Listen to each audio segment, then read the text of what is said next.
বাংলাদেশ এক নতুন প্রযুক্তিগত যুগে প্রবেশ করছে।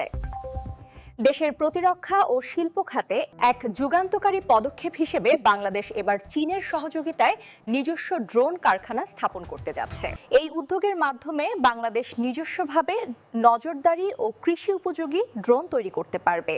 এই ড্রোনগুলো নজরদারি, সীমান্ত সুরক্ষা এবং টার্গেট আক্রমণে ব্যবহার করা যাবে, যা দেশের প্রতিরক্ষা ব্যবস্থাকে করবে আরও আধুনিক ও কার্যকর।